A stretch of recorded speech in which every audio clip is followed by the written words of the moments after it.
ദൈവത്തിൻ്റെ അതിപരിശുദ്ധമായ നാമം വാഴ്ത്തപ്പെടുമാറാകട്ടെ.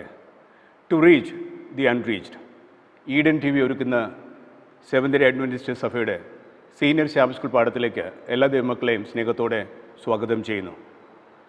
നാം ഈ രണ്ടാമത്തെ ക്വാർട്ടറിൽ ഏപ്രിൽ, മെയ്, ജൂൺ ഈ 3 മാസക്കാലം പ്രവചനങ്ങൾ എങ്ങനെ പഠിക്കാം എന്ന വിഷയമാണ് നാം പഠിക്കുന്നത്. പ്രവചനങ്ങൾ എങ്ങനെ പഠിക്കാം, അതിലുപയോഗിച്ചിരിക്കുന്നതായ സാദൃശ്യങ്ങൾ, രൂപകങ്ങൾ, പ്രതീകങ്ങൾ, അടയാളങ്ങൾ, ഇതൊക്കെ ഓരോന്നും എന്തിനെ അർത്ഥമാക്കുന്നു എന്നൊക്കെ നാം ഈ പാഠത്തിൽ പഠിക്കും. ആമുഖത്തിൽ ലേഖകൻ പറയുന്നു, പ്രവചനം പഠിക്കുവാൻ 3 മാസം പോരാ, എങ്കിലും താഴ്മയിലും ദൈവകൃപയിലും പ്രാർത്ഥനാപൂർവം നമുക്ക് പ്രവചനം പഠിക്കാം. ഒരു കാര്യം പ്രത്യേകം ശ്രദ്ധിക്കുക, ബൈബിൾ പറയുന്നു പ്രവചനം ഒരിക്കലും മനുഷ്യൻ്റെ ഇഷ്ടത്താൽ വന്നതല്ല, മറിച്ച് ദൈവാത്മാവിൽ പരിശുദ്ധാത്മാ നിയോഗം പ്രാപിച്ച് സംസാരിച്ചതാണ് ഓരോ പ്രവചനങ്ങളും. ആയതിനാൽ ദൈവമക്കൾ പ്രവചനത്തെ തുച്ഛീകരിക്കരുത്. ഓരോ പ്രവചനം പഠിക്കുമ്പോഴും അത് വചനത്തിൻ്റെ അടിസ്ഥാനത്തിലാണോ ഓരോ വ്യക്തികൾ സംസാരിക്കുന്നതൊക്കെ നാം തിരിച്ചറിയുവാൻ ഈ പ്രവചന പാഠം നമ്മെ സഹായിക്കട്ടെ. ഇന്ന് നാം രണ്ടാമത്തെ പാഠം പഠിക്കുകയാണ്. ഇന്നത്തെ പാഠത്തിൻ്റെ ഹെഡിങ് ഉൽപ്പത്തി അടിസ്ഥാനം. ഉൽപ്പത്തി അടിസ്ഥാനം. മനപ്പാഠവാക്യം യോഹന്നാൻ്റെ സുവിശേഷം 1-ാം അധ്യായം 29-ാം വാക്യമാണ് മനപ്പാഠവാക്യം. യോഹന്നാൻ്റെ സുവിശേഷം 1-ാം അധ്യായം 29-ാം വാക്യം. അവിടെ യോഹന്നാൻ സ്നാപകൻ യേശുവിനെ കണ്ടിട്ട് വിളിച്ചു പറയുന്ന, ലോകത്തോട് പറയുന്ന ഒരു വലിയ സത്യമാണ് നാം ഇന്ന് പഠിക്കുന്ന മനപ്പാഠവാക്യം. പിറ്റേന്നാൾ യേശു തൻ്റെ അടുക്കൽ വരുന്നത് അവൻ കണ്ടിട്ട്, ഇതാ ലോകത്തിൻ്റെ പാപം ചുമക്കുന്ന ദൈവത്തിൻ്റെ കുഞ്ഞാട്. മനപ്പാഠവാക്യം യോഹന്നാൻ്റെ സുവിശേഷം 1-ാം അധ്യായം 29-ാം വാക്യത്തിൽ യോഹന്നാൻ സ്നാപകൻ ലോകത്തോട് വിളിച്ചു പറയുകയാണ്, പിറ്റേന്നാൾ യേശുവിനെ കണ്ടപ്പോൾ യേശു തൻ്റെ അടുക്കൽ വരുന്നത് യോഹന്നാൻ കണ്ടപ്പോൾ യോഹന്നാൻ പറയുകയാണ്, ഇതാ ലോകത്തിൻ്റെ പാപം, എല്ലാവരുടെയും പാപം ചുമക്കുന്ന ദൈവ കുഞ്ഞാട് എന്നിവിടെ പറയുന്നു. ആമുഖത്തിൽ ലേഖകൻ പറയുന്നത്, നാം പ്രവചനങ്ങൾ പ്രധാനമായും പഠിക്കുമ്പോൾ ഇന്ന് കാണുന്ന ഒരു പ്രത്യേകത, ഇന്നത്തെ തലമുറയിലെ, ആധുനിക തലമുറയിലെ പ്രവചനം വ്യാഖ്യാനിക്കുന്ന അനേക മക്കൾക്ക് സംഭവിക്കുന്ന ഒരു വലിയ പ്രശ്നത്തെക്കുറിച്ച് പറയുകയാണ്. ഇന്നത്തെ ആധുനിക പ്രവചന വ്യാഖ്യാനികൾ പ്രവചനത്തെ വ്യാഖ്യാനിക്കുമ്പോൾ ഉണ്ടാകുന്ന വലിയൊരു പ്രശ്നത്തെക്കുറിച്ച് പറയുകയാണ്. അവരെ നേരിടുന്ന ഏറ്റവും വലിയ പ്രശ്നമെന്ന് പറയുന്നത്, പുരാതനമായ പ്രവചനങ്ങൾ അവർ മറന്നു കളയുന്നു. പുരാതനമായ പ്രവചനങ്ങളെ, ആ വേരുകൾ അവർക്ക് തിരിച്ചറിയാൻ കഴിയുന്നില്ല. നാം ഇന്ന് പഠിക്കുന്നത് ഉൽപ്പത്തി അടിസ്ഥാനം. ആ പാഠത്തിൻ്റെ ഹെഡിങ് നമ്മെ സൂചിപ്പിക്കുന്നത് പ്രവചനത്തിൻ്റെ അടിസ്ഥാനം അല്ലെങ്കിൽ അതിൻ്റെ വേരെന്ന് പറയുന്നത് ഉൽപ്പത്തി പുസ്തകത്തിലാണ് ആരംഭിക്കുന്നത്. ആദ്യത്തെ പ്രവചനം നമുക്കറിയാം, ബൈബിൾ പ്രവചനം നമുക്ക് എല്ലാവർക്കും അറിയാം. ഉൽപ്പത്തി പുസ്തകം 3-ാം അധ്യായം 15-ാം വാക്യത്തിൽ സ്ത്രീയുടെ സന്തതി പാമ്പിൻ്റെ തലയെ തകർക്കും, അല്ലേ? സ്ത്രീയുടെ സന്തതിയായി ജനിക്കുന്ന ആ വ്യക്തി പാമ്പിൻ്റെ തലയെ തകർക്കും. അതാണ് ബൈബിളിലെ ആദ്യത്തെ പ്രവചനം. അതുകൊണ്ട് ഈ പാഠത്തിൽ പറയുന്നത് അനേക ആധുനികമായ പ്രവചനത്തെ വ്യാഖ്യാനിക്കുന്നവർക്ക് പറ്റിപ്പോകുന്ന വലിയൊരു പ്രശ്നമെന്ന് പറയുന്നത്, അവർ പുരാതനമായ വേരായ ഉൽപ്പത്തിയെ അവർ വിട്ടുകളയുന്നു. പ്രവചനം ആരംഭിക്കുന്നത് ഉൽപ്പത്തി പുസ്തകത്തിലാണ്. അപ്പോൾ അടിസ്ഥാനം എന്ന് പറയുന്നത് ഉൽപ്പത്തിയാണ് അടിസ്ഥാനം. അപ്പോൾ അവസാനത്തെ പുസ്തകമായ 66-ാമത്തെ പുസ്തകമായ വെളിപാട് പ്രവചനം പഠിക്കുമ്പോഴും ആ പ്രവചനം നാം മനസ്സിലാക്കണമെങ്കിൽ അതിൻ്റെ വേരുകൾ നമ്മൾ തിരിച്ചറിയണം, അല്ലേ? വെളിപാട് പ്രവചനം നമുക്ക് മനസ്സിലാകണമെങ്കിൽ അതിൻ്റെ ബേസിക് റൂട്ട്സ്, അതിൻ്റെ വേരുകൾ നാം തിരിച്ചറിയണം. വേരുകൾ എവിടെയാണ് കിടക്കുന്നത്? ഉൽപ്പത്തി പുസ്തകത്തിലാണ് അതിൻ്റെ വേരുകൾ കിടക്കുന്നത്. ഒരു കാര്യം പ്രത്യേകം ശ്രദ്ധിക്കുക, നമ്മുടെ ലോകം പാപത്തിൽ വീണുപോയി, അല്ലേ? താറുമാറായി. അതിൻ്റെ രൂപരേഖ കാണിക്കുന്ന വഴി എന്ന് പറയുന്നത് ഉൽപ്പത്തിയിലാണ്, അല്ലേ? മനുഷ്യൻ ചെയ്യുന്ന ആദ്യത്തെ പാപം, ആദാം ഹവ്വയും ചെയ്ത ആദ്യത്തെ പാപം കാരണം ലോകം എന്ത് ചെയ്യുന്നു? പാപത്താൽ താറുമാറായി. അതെവിടെയാണ് വരച്ചു കാണിച്ചിരിക്കുന്നത്? പാപത്തിൽ ലോകം വീണുപോയെന്ന് എവിടെയാണ് വരച്ചു കാണിച്ചിരിക്കുന്നത്? ഉൽപ്പത്തി പുസ്തകത്തിലാണ് വരച്ചു കാണിച്ചിരിക്കുന്നത്. അതുകൊണ്ട് ഈ പാഠം നാം പഠിക്കുമ്പോൾ, പ്രത്യേകിച്ചും ഈ ആഴ്ചയിൽ നാം പഠിക്കുന്ന വെളിപാട് പ്രവചനമൊക്കെ പഠിക്കുമ്പോൾ അതിൽ കുറേ കാതലായ അല്ലെങ്കിൽ ഇമ്പോർട്ടൻ്റായ പല ആശയങ്ങളുണ്ട്. എല്ലാ ആശയങ്ങളെയും നമ്മൾ എടുക്കുന്നില്ല, എങ്കിലും ചെറിയ കുറച്ച് ആശയങ്ങൾ നാം വെളിപാട് പ്രവചനത്തിൽ നിന്ന് എടുത്ത് ഇന്നത്തെ പാഠം പഠിക്കുകയാണ്. അത് പഠിക്കുമ്പോൾ വെളിപാട് പ്രവചനം ഓരോന്നും പഠിക്കുമ്പോൾ പിമ്പിലുള്ളതായ അല്ലെങ്കിൽ ബാക്കിലുള്ള പുരാതന അടിസ്ഥാനമായ ഉൽപ്പത്തി പുസ്തകം നാം മനസ്സിലാക്കി വേണം വെളിപാട് പ്രവചനം ഓരോന്നും പഠിക്കുവാൻ. കാരണം ഉൽപ്പത്തിയിലാണ് മനുഷ്യൻ്റെ വീഴ്ചയെക്കുറിച്ച് പറയുന്നത്. മറിച്ച് വെളിപാട് പ്രവചനത്തിൽ മനുഷ്യൻ്റെ പാപത്തിൽ നിന്നുള്ള വീണ്ടെടുപ്പാണ് സൂചിപ്പിക്കുന്നത്. അപ്പോൾ ഉൽപ്പത്തിയിൽ മനുഷ്യൻ്റെ വീഴ്ച, പാപത്തിലുള്ള വീഴ്ചയെക്കുറിച്ച് പറയുകയാണെങ്കിൽ 66-ാമത്തെ പുസ്തകമായ വെളിപാടിൽ മനുഷ്യൻ്റെ പാപത്തിൽ നിന്നുള്ള രക്ഷയാണ് സൂചിപ്പിക്കുന്നത്. അതുകൊണ്ട് ഇന്നത്തെ പാഠത്തിൽ മനുഷ്യൻ്റെയും ദൈവത്തിൻ്റെയും സ്വഭാവം നാം പഠിക്കും. കൂടാതെ പ്രപഞ്ചത്തിലും നമ്മുടെ ജീവിതത്തിലും നടക്കുന്ന വൻ പോരാട്ടത്തെക്കുറിച്ച് പഠിക്കും. പ്രപഞ്ചത്തിലും നമ്മുടെ ജീവിതത്തിലും ഓരോ ദിനങ്ങളിലും നടക്കുന്ന വൻ പോരാട്ടത്തെക്കുറിച്ച് പഠിക്കും. അതുകൊണ്ട് ഈ പ്രവചനം നമുക്ക് പഠിച്ചു തുടങ്ങാം. ഉൽപ്പത്തി ആണ് നമ്മുടെ പ്രവചനത്തിൻ്റെ വേര് അല്ലെങ്കിൽ അടിസ്ഥാനം. ഈ പാഠപഠനത്തിലേക്ക് എല്ലാ ദൈവമക്കളെയും സ്നേഹത്തോടെ സ്വാഗതം ചെയ്യുന്നു.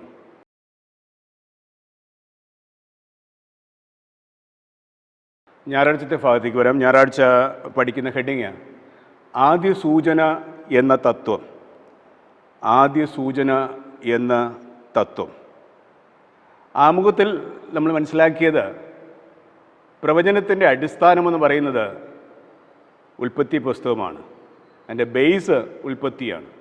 ആ ഉൽപ്പത്തി പുസ്തകത്തിൻ്റെ അടിസ്ഥാനമാകുന്ന വേരുകൾ നാം തിരിച്ചറിഞ്ഞാൽ മാത്രമേ ഓരോ പുസ്തകങ്ങളും നമുക്ക് പഠിച്ച് അവസാനത്തെ പുസ്തകമായ 66 എത്തുവാൻ നമുക്ക് കഴിയുള്ളൂ. ഇവിടെ പ്രവചനം പഠിക്കുവാൻ ഒരു പാഠ്യക്രമം നമ്മളെ പരിചയപ്പെടുത്തുകയാണ്. എങ്ങനെ നമുക്ക് പൊതുവായ ഈ പ്രവചനം പഠിക്കുവാൻ കഴിയും? പൊതുവെ നമ്മൾ ഓരോ സർവകലാശാലയിൽ പഠിക്കുന്ന വിദ്യാർത്ഥികൾക്കറിയാം, ഒരു ആശയത്തെക്കുറിച്ച് പഠിക്കുവാൻ വേണ്ടി അവിടെ നമ്മെ സഹായിക്കുവാൻ ഒരു പാഠ്യക്രമം അവർ പരിചയപ്പെടുത്താറുണ്ട്. അപ്പോൾ അതിൻ്റെ ബേസ് ആരംഭത്തിൽ തുടങ്ങുന്നതിന് നമ്മൾ 101, അതിൻ്റെ തുടർച്ചയെ 102, 103, 104 എന്ന് നമ്മൾ നമ്പറിട്ട് പോകും. എന്തിനങ്ങനെ നമ്പറിടുന്നത്? ആ പഠിക്കുവാനുള്ള ഒരു തുടർ പ്രക്രിയയാണ്, ഒരു തുടർ പ്രോസസ്സാണ്.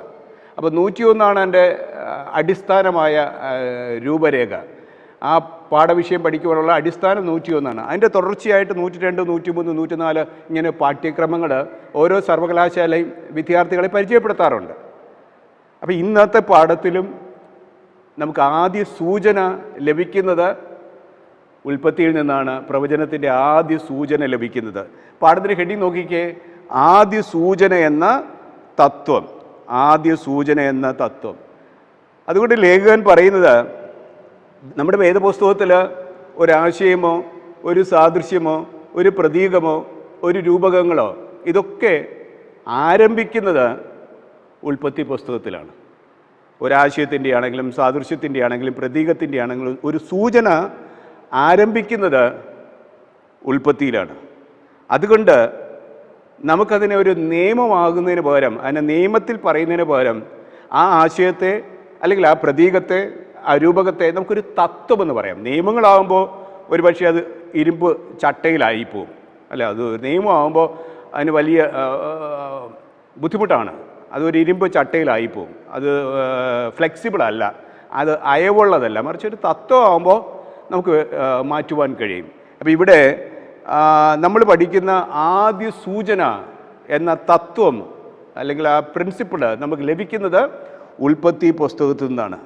അതുകൊണ്ട് ലേഖകൻ പറയുന്നത് പ്രവചനം പഠിക്കുന്ന ഓരോ ബൈബിൾ വിദ്യാർത്ഥികൾക്കും പ്രവചനത്തിൻ്റെ ആദ്യ സൂചന എന്ന തത്വം ലഭിക്കുന്നത് ഉൽപ്പത്തി പുസ്തകത്തിൽ നിന്നാണ്, അല്ലേ? അതിന് സഹായകരമായ ചില വാക്യങ്ങൾ ഇവിടെ പറയുകയാണ്. പ്രവചനം പഠിക്കുവാൻ ഓരോ ബൈബിൾ വിദ്യാർത്ഥികളെയും സഹായിക്കുന്ന ചില വാക്യങ്ങൾ ഇവിടെ പറയുകയാണ്. യെശയ്യാവിൻ്റെ പ്രവചനം 40-ാം അധ്യായം 8-ാം വാക്യം. യെശയ്യാവിൻ്റെ പ്രവചനം 40-ാം അധ്യായം 8-ാം വാക്യം എല്ലാവർക്കും അറിയാം. നമ്മുടെ ദൈവത്തിൻ്റെ വചനമോ എന്നേക്കും നിലനിൽക്കും. നമ്മുടെ ദൈവത്തിൻ്റെ വചനമോ എന്നേക്കും നിലനിൽക്കും. ഒരിക്കലും ദൈവത്തിൻ്റെ വചനം എന്തില്ല, മാറുകയില്ല. വീണ്ടും മലാക്കിയുടെ പ്രവചനം 3-ാം അധ്യായം 6-ാം വാക്യം. മലാക്കി പ്രവചനം 3-ാം അധ്യായം 6-ാം വാക്യം പറയുന്നു, യഹോവയായ ഞാൻ മാറാത്തവൻ. യഹോവയായ ഞാൻ മാറാത്തവൻ. കൂടാതെ എബ്രായ ലേഖനത്തിൽ പൗലൂസ് പറയുന്നു 13-ാം അധ്യായം 8-ാം വാക്യം, എബ്രായ ലേഖനം 13-ാം അധ്യായം 8-ാം വാക്യം പറയുന്നു, യേശു ക്രിസ്തു ഇന്നലെയും ഇന്നും എന്നേക്കും അനന്യൻ തന്നെ. യേശു ക്രിസ്തു ഇന്നലെയും ഇന്നും എന്നേക്കും അനന്യൻ തന്നെ, മാറ്റമില്ലാത്തവൻ തന്നെ. അപ്പോൾ ഇവിടെ പറയുന്നത് പൊതുവെ ഇന്നത്തെ കാലത്ത് സത്യത്തെക്കുറിച്ച് പഠിക്കുവാൻ ആർക്കും താല്പര്യമില്ല, സത്യത്തെക്കുറിച്ച് സംസാരിക്കുവാനും താല്പര്യമില്ല. പൊതുവെ എല്ലാവരും പറയും സത്യസന്ധതയെക്കുറിച്ച് പറയാറുണ്ട്, അല്ലേ? സത്യസന്ധതയെക്കുറിച്ച് പറയാറുണ്ട്, മറിച്ച് സത്യത്തെക്കുറിച്ച് പറയുവാൻ ആർക്കും ഇന്ന് താല്പര്യമില്ല. പക്ഷേ ഇന്നത്തെ പാഠം പറയുന്നത് ദൈവം പറയുന്ന വചനങ്ങൾ സത്യമാണ്, ആ ദൈവത്തിൻ്റെ വചനം ഒരിക്കലും മാറുകയില്ല, അല്ലേ? നമ്മൾ നേരത്തെ പറയുണ്ടായി, അല്ലേ? നമ്മുടെ ദൈവത്തിൻ്റെ വചനമോ, യെശയ്യാവിൻ്റെ പ്രവചനം 40:8 പറയുന്നു, നമ്മുടെ ദൈവത്തിൻ്റെ വചനമോ എന്നേക്കും നിലനിൽക്കും. അത് സത്യമാണ്. ആ സത്യമാകുന്ന വചനം എന്നേക്കും നിലനിൽക്കും. അതൊരു തത്വമാണ്, അതെന്നേക്കും നിലനിൽക്കും. അത് ആർക്കും മാറ്റുവാൻ കഴിയില്ല. ദൈവത്തിൻ്റെ സ്വഭാവവും മാറില്ല, ദൈവത്തിൻ്റെ വചനമാകുന്ന സത്യവും നമുക്ക് മാറില്ല. അതുകൊണ്ട് പ്രവചനം പഠിക്കുവാൻ ബൈബിൾ വിദ്യാർത്ഥികളെ സഹായിക്കുന്നത് ഏറ്റവും വലിയൊരു ഘടനയെന്ന് പറയുന്നത് അത് ഏതിൽ ആരംഭിക്കണം? സത്യത്തിൽ ആരംഭിക്കണം, അല്ലേ? നമുക്ക് ആശ്രയിക്കുവാൻ കഴിയുന്ന രീതിയിൽ സത്യത്തിൽ ആ തത്വം തുടങ്ങിക്കഴിഞ്ഞാൽ നമുക്ക് പ്രവചനം പഠിക്കുവാൻ വളരെ എളുപ്പമാണ്. അതുകൊണ്ട് ലേഖകൻ ഇന്നത്തെ പാഠത്തിൽ പറയുകയാണ്, ആ സത്യം എവിടെ ആരംഭിക്കുന്നത്? ഉൽപ്പത്തി പുസ്തകത്തിലാണ് ആദ്യത്തെ സൂചന നമുക്ക് നൽകിയിട്ടുള്ളത്. പ്രവചനത്തിലെ ആദ്യ സൂചന നൽകിയിട്ടുള്ളത് ഉൽപ്പത്തി പുസ്തകം. സ്ത്രീയുടെ സന്തതി പാമ്പിൻ്റെ തലയെ തകർക്കും, നമുക്കൊരു രക്ഷകൻ ജനിക്കും, അല്ലേ? ആ രക്ഷകൻ നമ്മെ പാപത്തിൽ നിന്ന് വീണ്ടെടുക്കും. അതുകൊണ്ട് ഞായറാഴ്ചത്തെ പാഠം നമ്മെ പഠിപ്പിക്കുന്നത്, നാം ഓരോ പ്രവചനങ്ങളും പഠിക്കുമ്പോൾ അതിൻ്റെ പുരാതനമായ വേര് കിടക്കുന്നത് ഉൽപ്പത്തിയിലാണെന്നും ഉൽപ്പത്തിയിലാണ് ഓരോ ആശയങ്ങളും ഓരോ പ്രതീകങ്ങളും ഓരോ സാദൃശ്യങ്ങളും ആദ്യം ആരംഭിക്കുന്നതെന്നും അത് സത്യത്തിൽ തന്നെ പഠിക്കുകയാണെങ്കിൽ തീർച്ചയായും നമുക്കിതിലെ പ്രവചനത്തിൻ്റെ ആത്മീയ മർമ്മങ്ങളെ മനസ്സിലാക്കുവാൻ കഴിയുമെന്ന് ഞായറാഴ്ചത്തെ പാഠം നമ്മെ പഠിപ്പിക്കുന്നു.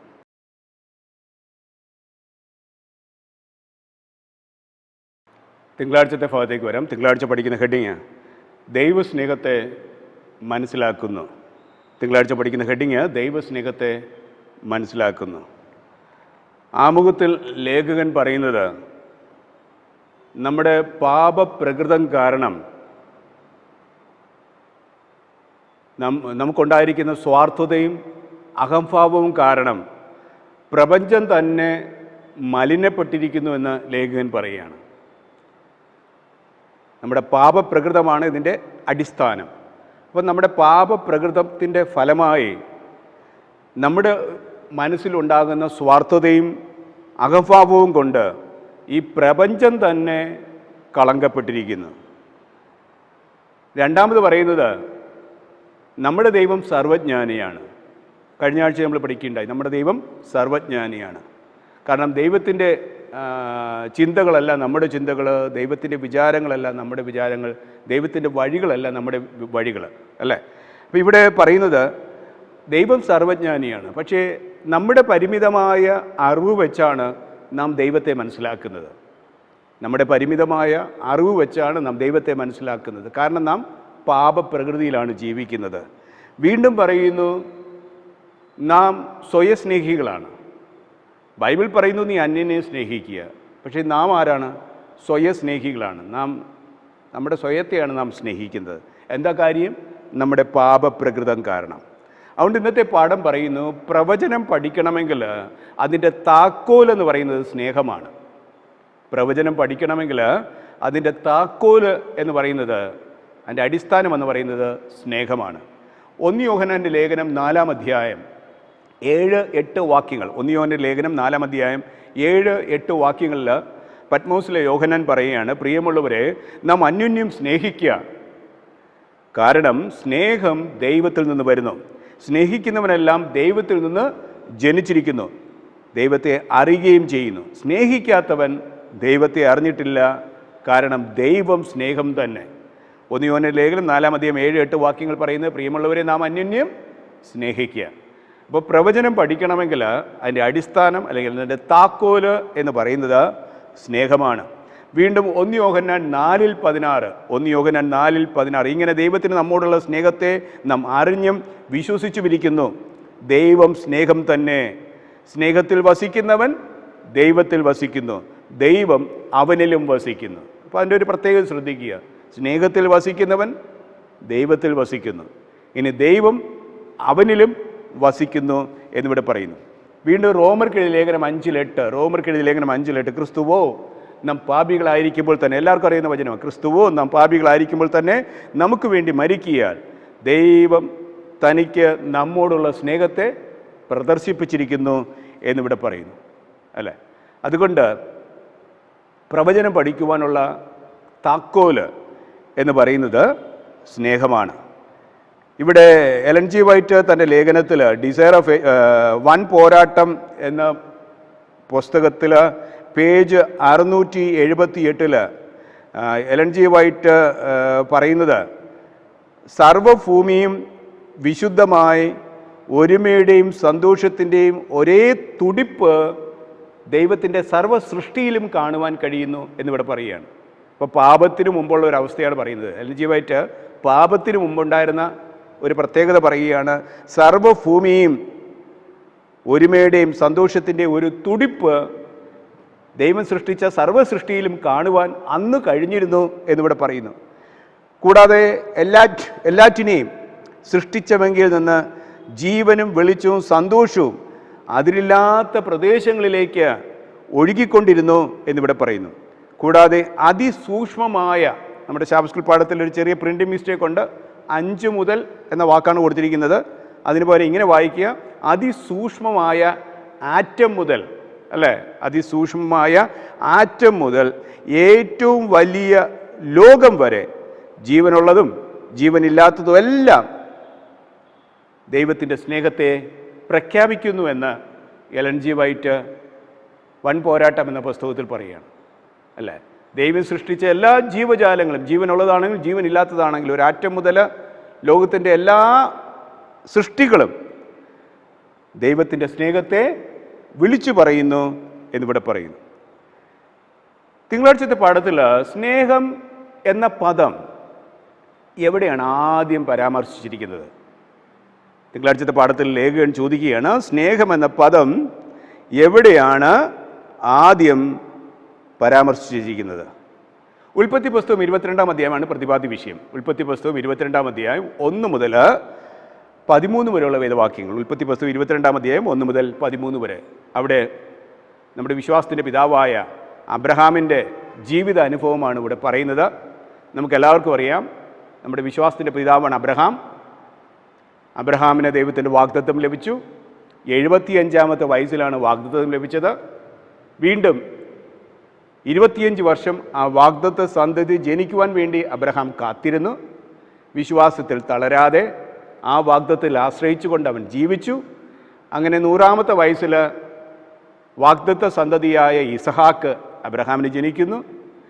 ഉൽപ്പത്തി പുസ്തകം 22-ാം അധ്യായം എത്തുമ്പോൾ ദൈവം അബ്രഹാമിനോട് ആവശ്യപ്പെടുകയാണ്. ദൈവം അബ്രഹാമിൻ്റെ വിശ്വാസത്തെ പരീക്ഷിക്കുവാൻ വേണ്ടി എന്നാണ് ബൈബിൾ പറയുന്നത്. അബ്രഹാമിൻ്റെ വിശ്വാസത്തെ പരീക്ഷിക്കുവാൻ വേണ്ടി അബ്രഹാമിനോട് പറയുകയാണ്, നിൻ്റെ ഏകജാതനായ മകനായ ഇസഹാക്കിനെ ഞാൻ കാണിപ്പാനിരിക്കുന്ന മോറിയ മലയിൽ കൊണ്ടുപോയി എന്ത് ചെയ്യുക? ഹോമയാഗം കഴിക്കുക. ഇവിടെ 22-ാം അധ്യായം വായിക്കുമ്പോൾ അബ്രഹാം അത് പൂർണ്ണമായിട്ടും അംഗീകരിക്കുന്നു. അബ്രഹാം തൻ്റെ ദാസന്മാരെ വിളിച്ചു, ബാല്യക്കാരെ വിളിച്ചിട്ട് കഴുതയ്ക്ക് കോപ്പിട്ടിട്ട് മകനെയും കൂട്ടി മോറിയ മലയിലേക്ക് പോകുന്നു. 3 ദിവസത്തെ യാത്രയ്ക്ക് ശേഷം അവർ ആ മോറിയ മലയിലെത്തി.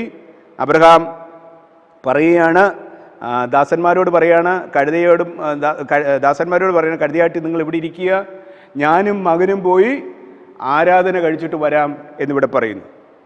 ആ യാത്രയിൽ മകൻ ചോദിക്കുന്നു, തീയും വിറകുമുണ്ട്, എന്നാൽ ഹോമയാഗത്തിൻ്റെ ആട്ടിൻകുട്ടി എവിടെ എന്ന് മകൻ ചോദിക്കുന്നു. അബ്രഹാം പറയുന്നു, അത് ദൈവം നോക്കിക്കൊള്ളും എന്നിവിടെ പറയുന്നു. അങ്ങനെ 9-ാം വാക്യത്തിലെത്തുമ്പോൾ അബ്രഹാം ഒരു യാഗപീഠം പണിതു, വിറക് കീറി അടുക്കി എല്ലാം വെച്ചിട്ട് മകനെ കെട്ടി ആ യാഗപീഠത്തിന്മേൽ അല്ലെങ്കിൽ വിറകിന്മേൽ വെച്ചു എന്നിവിടെ പറയുന്നു. ഉടനെ സ്വർഗത്തിൽ നിന്ന് ഒരു ദൂതൻ്റെ ശബ്ദം അവിടെ കേൾക്കുന്നു. ദൂതൻ പറയുന്നു, ബാലൻ്റെ മേൽ കൈവയ്ക്കരുത്, നിന്റെ ഏകജാതനായ മകനെ തരുവാൻ നീ മടിക്കായ കൊണ്ട് നീ ദൈവത്തെ ഭയപ്പെടുന്നു എന്ന് ഞാനിപ്പോൾ അറിയുന്നു എന്നവൻ അരുളി ചെയ്തു. അല്ലേ?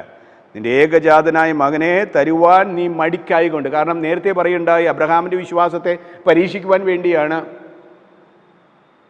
ദൈവം അബ്രഹാമിനോട് ഈ കാര്യം ചെയ്യുവാൻ ആവശ്യപ്പെട്ടത്. അല്ലേ?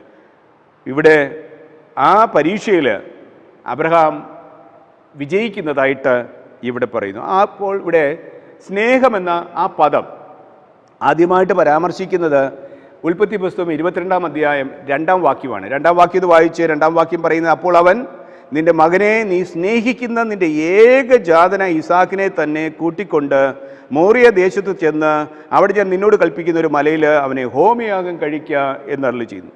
അല്ലേ? നീ സ്നേഹിക്കുന്ന നിൻ്റെ ഏകജാതൻ. അല്ല, അപ്പോൾ സ്നേഹമെന്ന പദം ആദ്യമായിട്ട് ബൈബിളിൽ പരാമർശിക്കുന്നത് ഉൽപ്പത്തി പുസ്തകം 22-ാം അധ്യായം 2-ാം വാക്യം. പക്ഷേ ഉൽപ്പത്തിയുടെ ആരംഭത്തിലെല്ലാം സ്നേഹത്തിൻ്റെ പ്രകടനമൊക്കെ നടക്കുന്നുണ്ട്. ദൈവം അവരെ സൃഷ്ടിക്കുന്നു, ആണും പെണ്ണുമായി സൃഷ്ടിക്കുന്നു, ജീവജാലങ്ങളെ സൃഷ്ടിക്കുന്നു. അതെല്ലാം സ്നേഹത്തിൻ്റെ പ്രകടനങ്ങളാണ്. പക്ഷേ സ്നേഹമെന്ന ആദ്യത്തെ ഒരു പദം പരാമർശിക്കുന്നത് ഉൽപ്പത്തി പുസ്തകം 2-ാം അധ്യായമാണ്. 22-ാം അധ്യായം 2-ാം വാക്യമാണ്. ഇവിടെ എന്തുകൊണ്ട് അബ്രഹാമിന് അത് സാധിച്ചു? അബ്രഹാമിന് എന്തുകൊണ്ട് ദൈവത്തിൻ്റെ പരീക്ഷയെ വിജയിക്കുവാൻ കഴിഞ്ഞു? അത് പൗലോസ് ഇങ്ങനെ പറയുകയാണ്. എബ്രായ ലേഖനം 11-ാം അധ്യായം 19-ാം വാക്യം. എബ്രായ ലേഖനം 11-ാം അധ്യായം 19-ാം വാക്യം പറയുന്നു, മരിച്ചവരുടെ ഇടയിൽ നിന്ന് ഉയർപ്പിപ്പാൻ ദൈവം ശക്തനെന്ന് അബ്രഹാം എണ്ണി. മരിച്ചവരുടെ ഇടയിൽ നിന്ന് ഉയർപ്പിപ്പാൻ എൻ്റെ ദൈവം ശക്തനെന്ന് അബ്രഹാം എണ്ണി. അവിടെ ഇടയിൽ നിന്ന് എഴുന്നേറ്റവനെ പോലെ അവനെ തിരികെ പ്രാപിക്കുകയും ചെയ്തു എന്നിവിടെ പറയുന്നു. അപ്പോൾ തൻ്റെ മകൻ മരിച്ചു പോകും എന്ന് വിചാരിച്ചു. പക്ഷേ അബ്രഹാമിനറിയാം, എനിക്ക് ഈ മകനെ നൽകിയതായ എൻ്റെ ദൈവം മടക്കി നൽകുവാനും അല്ലെങ്കിൽ ആ മകനെ ഉയർപ്പിപ്പാനും എൻ്റെ ദൈവം ശക്തനെന്ന് ഇവിടെ അബ്രഹാം തിരിച്ചറിഞ്ഞു. ഇവിടെ 2 പിതാക്കന്മാരുടെ സ്നേഹത്തെക്കുറിച്ച് ഇവിടെ തിങ്കളാഴ്ചത്തെ പാഠം പറയുകയാണ്. ഒന്ന് അബ്രഹാമിൻ്റെ സ്നേഹം, അബ്രഹാമിന് തൻ്റെ മകനോടുള്ള സ്നേഹം, കൂടാതെ സ്വർഗീയ പിതാവ് കർത്താവിനോട് കാണിക്കുന്ന സ്നേഹം. 2 പിതാക്കന്മാരുടെ സ്നേഹത്തെ ഇവിടെ തിങ്കളാഴ്ചത്തെ പാഠം നമ്മെ പഠിപ്പിക്കുന്നു. അല്ലേ? ഒന്ന് അബ്രഹാമിന് തൻ്റെ ഏകജാതനായ വാഗ്ദത്ത സന്തതിയായ ഇസാക്കിനോടുള്ള സ്നേഹം. 2 സ്വർഗീയ പിതാവ് കർത്താവിനോട് കാണിക്കുന്ന ആ സ്നേഹം. അല്ലേ? ആ 2 സ്നേഹവും അതുല്യമായ സ്നേഹമാണ്, നിസ്വാർത്ഥമായ സ്നേഹമാണ്. അല്ലേ? അതുകൊണ്ടാണ് നാം ഓരോരുത്തരും ദൈവസ്നേഹത്തെ മനസ്സിലാക്കണമെന്ന് പറയുകയാണ്. തിങ്കളാഴ്ചത്തെ പാഠത്തിൽ പറയുകയാണ്, ദൈവസ്നേഹത്തെ നാം ഓരോരുത്തരും മനസ്സിലാക്കണം. എങ്ങനെ മനസ്സിലാക്കുവാൻ കഴിയും? പ്രവചനം പഠിക്കുന്നതിലൂടെയാണ് ദൈവസ്നേഹത്തെ മനസ്സിലാക്കുവാൻ കഴിയും. സഭ ശ്രദ്ധിക്കുക, പ്രവചനം പഠിക്കുന്നതിലൂടെ മാത്രമേ ദൈവത്തിൻ്റെ യഥാർത്ഥ സ്നേഹത്തെ നമുക്ക് മനസ്സിലാക്കുവാൻ കഴിയൂ എന്ന് തിങ്കളാഴ്ചത്തെ പാഠം നമ്മെ പഠിപ്പിക്കുന്നു.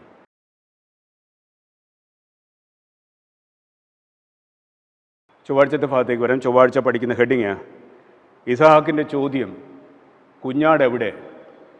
ചൊവ്വാഴ്ചത്തെ ഭാഗം നാം പഠിക്കുന്നത് അബ്രഹാമിൻ്റെ മകനായ ഇസഹാക്കിൻ്റെ ചോദ്യമാണ്, കുഞ്ഞാട് എവിടെ? വേദപുസ്തകത്തിൽ എബ്രായ ഭാഷയിൽ സേഹ് എന്ന പദപ്രയോഗമാണ് കുഞ്ഞാട് എന്ന വാക്കിന് ഉപയോഗിച്ചിരിക്കുന്നത്. വേദപുസ്തകത്തിൽ എബ്രായ ഭാഷയിൽ സേഹ് എന്ന പദപ്രയോഗമാണ് കുഞ്ഞാട് എന്ന പദത്തിന് ഉപയോഗിച്ചിരിക്കുന്നത്. കുഞ്ഞാട് നാം കഴിഞ്ഞ പാഠത്തിൽ പഠിച്ചതുപോലെ അത് സ്നേഹത്തിൻ്റെ പ്രതീകമാണ് എന്ന് നമുക്കെല്ലാവർക്കും അറിയാം.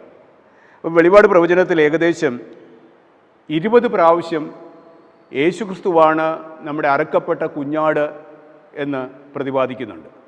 ഏകദേശം 20 പ്രാവശ്യം വെളിപാട് പുസ്തകത്തിൽ യേശുക്രിസ്തുവാണ് നമ്മുടെ അറക്കപ്പെട്ട കുഞ്ഞാട് എന്ന് രേഖപ്പെടുത്തിയിരിക്കും. കൂടാതെ വെളിപാടിൻ്റെ പ്രവചനം 4, 5 അധ്യായങ്ങളൊക്കെ വായിക്കുമ്പോൾ അവിടെ പത്മോസിലെ യോഹന്നാൻ ദൈവസിംഹാസന മുറി സന്ദർശിക്കുന്നതായിട്ടും അവിടുത്തെ പ്രധാന വേഷം ധരിക്കുന്ന കുഞ്ഞാടിനെക്കുറിച്ചും അവിടെ പ്രതിപാദിക്കുന്നുണ്ട്.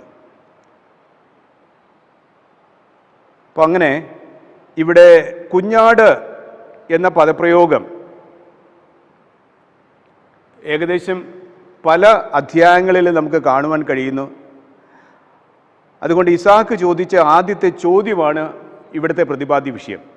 ഇസാക്ക് ചോദിക്കുന്ന ചോദ്യം എന്താണ്? കുഞ്ഞാട് എവിടെ? നമ്മൾ നേരത്തെ വായിക്കേണ്ടായി ഉൽപ്പത്തി പുസ്തകം 22-ാം അധ്യായം 7-8 വാക്യങ്ങളിൽ, ഉൽപ്പത്തി പുസ്തകം 22-ാം അധ്യായം 7-8 വാക്യങ്ങളിൽ ഇസാക്ക് തൻ്റെ അപ്പനോട് ചോദിക്കുകയാണ്, അബ്രഹാം അപ്പനോട് ചോദിക്കുകയാണ്, അപ്പാ തീയും വിറകും എല്ലാം ഉണ്ടല്ലോ, കുഞ്ഞാട് എവിടെ? അപ്പൻ എന്താ പറഞ്ഞത്? മകനെ, അത് ദൈവം കരുതിക്കൊള്ളും, അല്ലേ? അപ്പം ഈ ചോദ്യം ഇന്ന് മൊത്തത്തിൽ നിറഞ്ഞു നിൽക്കുകയാണ്. പ്രപഞ്ചത്തിൽ ഈ ചോദ്യം അലയടിച്ചു കൊണ്ടേയിരിക്കുകയാണ്, കുഞ്ഞാട് എവിടെ? പഴയ നിയമത്തിൽ 38 ബാക്കി പുസ്തകങ്ങളിലും, ഉൽപ്പത്തിയിലാണ് ഇത് കാണുന്നതെങ്കിലും ബാക്കിയുള്ള 38 പുസ്തകങ്ങളിലും പ്രതിപാദിക്കുന്ന ഒരു വിഷയമാണ് കുഞ്ഞാട് എവിടെ, അല്ലേ? പ്രത്യേകിച്ചും കുഞ്ഞാടിനെ സൂചിപ്പിക്കുന്ന പല അനുഭവങ്ങൾ അവിടെ പറയുന്നുണ്ട്. പെസഹയുടെ ഉത്സവം കുഞ്ഞാടിനെ സൂചിപ്പിക്കുന്ന ഉത്സവമാണ്, അല്ലേ? പുറപ്പാടിൻ്റെ പുസ്തകത്തിൽ ദൈവമക്കൾ എങ്ങനെ പെസഹ ആചരിക്കണമെന്ന് പുറപ്പാട് പുസ്തകം 12-ാം അധ്യായത്തിൽ അവിടെ പറയുന്നു. പുറപ്പാട് പുസ്തകം 12-ാം അധ്യായത്തിൽ എങ്ങനെ നിങ്ങൾ പെസഹ ആചരിക്കണം, അല്ലേ? ഇവിടെ എല്ലാ മാസവും 1-ാം മാസം 10-ാം തീയതി, അല്ലേ? 1-ാം മാസം 10-ാം തീയതി നിങ്ങൾ എങ്ങനെ പെസഹ ആചരിക്കണമെന്ന് ഇവിടെ പറയുന്നു. ഊനമില്ലാത്ത ഒരു ആണാടിനെ നിങ്ങൾ അറുക്കണം, അല്ലേ? അതെങ്ങനെ കഴിക്കണം എന്നൊക്കെ പറയുന്നു. നിങ്ങൾ അത് ചുട്ട് അതിനെ കഴിക്കണം, കയ്പ് ചീരയോടുകൂടി അത് തിന്നണം, അല്ലേ? ചുടാതെ കഴിക്കരുത്, പച്ചയായിട്ട് തിന്നരുത്, വെള്ളത്തിലിട്ട് പുഴുങ്ങി തിന്നരുത്, അത് പിറ്റേനാളിന് വേണ്ടി ഒട്ടും നിങ്ങൾ ശേഷിപ്പിക്കരുത് എന്നൊക്കെ അവിടെ പറയുന്നു. ഇതെല്ലാം വരുവാനിരിക്കുന്ന കുഞ്ഞാടിനെയാണ് സാദൃശ്യപ്പെടുത്തിയിരിക്കുന്നത്. ഇതെല്ലാം വരുവാനിരിക്കുന്ന കുഞ്ഞാടിനെ സാദൃശ്യപ്പെടുത്തിയിരിക്കുന്നു. വീണ്ടും വെളിപാട് പ്രവചനം 5-ാം അധ്യായം 5 മുതൽ 10 വരെയുള്ള വേദവാക്യങ്ങൾ വായിക്കും. വെളിപാട് പ്രവചനം 5-ാം അധ്യായം 5 മുതൽ 10 വരെയുള്ള വേദവാക്യങ്ങൾ വായിക്കുമ്പോൾ പത്മോസിലെ യോഹന്നാൻ കാണുന്ന ദർശനത്തിൽ അവിടെ പറയുന്നത്, ഞാൻ സിംഹാസനത്തിലിരിക്കുന്ന തൻ്റെ വലം കൈയിൽ അകത്തും പുറത്തും എഴുത്തുള്ളതുമായി 7 മുദ്രയാൽ മുദ്രയിട്ടൊരു പുസ്തകം കണ്ടു. ആ പുസ്തകം തുറപ്പാനും അതിൻ്റെ മുദ്ര പൊട്ടിപ്പാനും യോഗ്യൻ ആരുള്ളൂ എന്ന് അത്യുച്ചത്തിൽ ഘോഷിക്കുന്ന ശക്തനായൊരു ദൂതനെയും കണ്ടു. പക്ഷേ 3-ാം വാക്യം പറയുന്ന പുസ്തകം തുറപ്പാനോ നോക്കുവാനോ സ്വർഗത്തിലും ഭൂമിയിലും ഭൂമിക്ക് കീഴിലും ആർക്കും കഴിഞ്ഞില്ല. അങ്ങനെ ഇരിക്കുമ്പോൾ 5-ാം വാക്യം പറയുന്നത്, മൂപ്പന്മാരിൽ ഒരുത്തൻ എന്നോട് കരയേണ്ട, യഹൂദ ഗോത്രത്തിലെ സിംഹവും ദാവീദിൻ്റെ വേരുമായവൻ പുസ്തകവും അതിൻ്റെ 7 മുദ്രയും തുറപ്പാൻ തക്കവണ്ണം ജയം പ്രാപിച്ചിരിക്കുന്നു എന്ന് ആ മൂപ്പൻ വിളിച്ചു പറയുന്നു, അല്ലേ?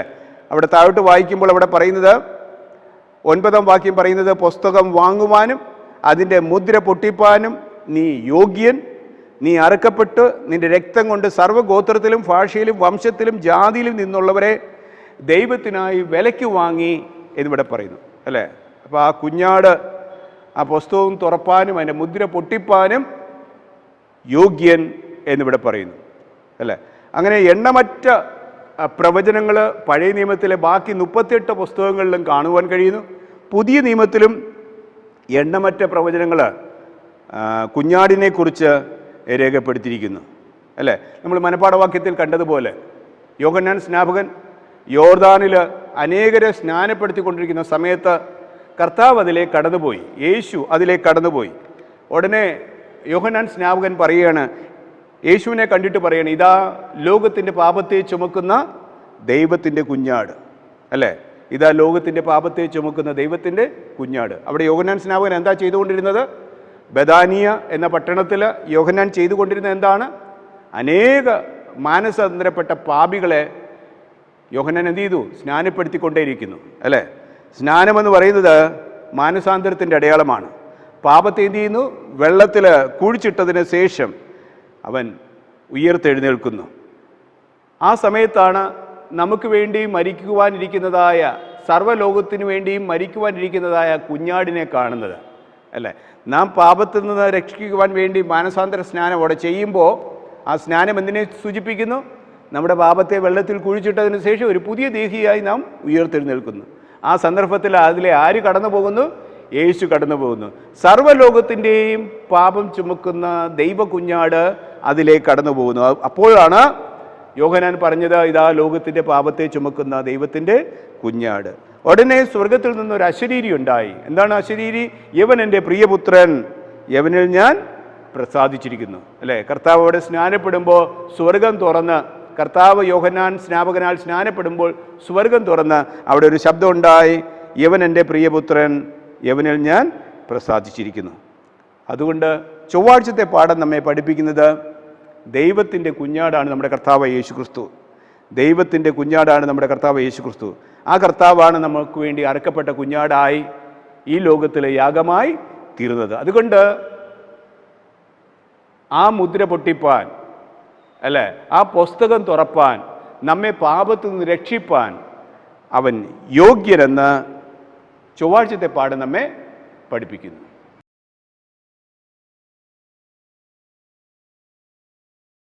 ബുധനാഴ്ചത്തെ ഭാഗത്തേക്ക് വരാം. ബുധനാഴ്ച പഠിക്കുന്ന ഹെഡിങ് മരണത്തെ കൈകാര്യം ചെയ്യുന്നു. ബുധനാഴ്ച പഠിക്കുന്ന ഹെഡിങ് മരണത്തെ കൈകാര്യം ചെയ്യുന്നു. ബൈബിൾ പഠിക്കുമ്പോൾ നമ്മൾ പൊതുവെ പറയുന്നൊരു വചനമാണ്, പാപത്തിൻ്റെ ശമ്പളം മരണമത്രേ. പാപത്തിൻ്റെ ശമ്പളം മരണമത്രേ. ഈ പദപ്രയോഗം നാം ഉപയോഗിക്കുമ്പോൾ ഇവിടെ നാം മനസ്സിലാക്കുന്നത് മരണം എങ്ങനെ സംഭവിച്ചു. ഇവിടെ ലേഖകൻ പറയുന്നത് നമ്മുടെ സൃഷ്ടാവുമായിട്ടുള്ള ബന്ധം വിച്ഛേദിക്കുമ്പോഴാണ് മരണം സംഭവിച്ചത്. അല്ലേ? നമ്മുടെ സൃഷ്ടാവുമായിട്ടുള്ള ബന്ധം വിച്ഛേദിച്ചപ്പോഴുണ്ടാകിയ ഒരു പിഴയായിട്ടാണ് മരണത്തെ ലേഖകൻ ഇവിടെ പറയുന്നത്. മരണത്തെക്കുറിച്ചുള്ള ആദ്യ പരാമർശവും ഉൽപ്പത്തി പുസ്തകവും 4-ാം അധ്യായത്തിലാണ് ആദ്യമായിട്ട് മരണത്തെക്കുറിച്ചുള്ള പരാമർശം കാണുന്ന വാക്യങ്ങളും ഉൽപ്പത്തി പുസ്തകവും 4-ാം അധ്യായത്തിലാണ്. എന്തുകൊണ്ട് മനുഷ്യർ മരിക്കുന്നു? അല്ലേ? ഇവിടെ നമ്മോട് ലേഖകൻ ചോദിക്കുന്നത് എന്തുകൊണ്ട് മനുഷ്യർ മരിക്കുന്നു. ആരംഭത്തിൽ പറഞ്ഞതുപോലെ പാപത്തിൻ്റെ ശമ്പളമാണ് മരണം.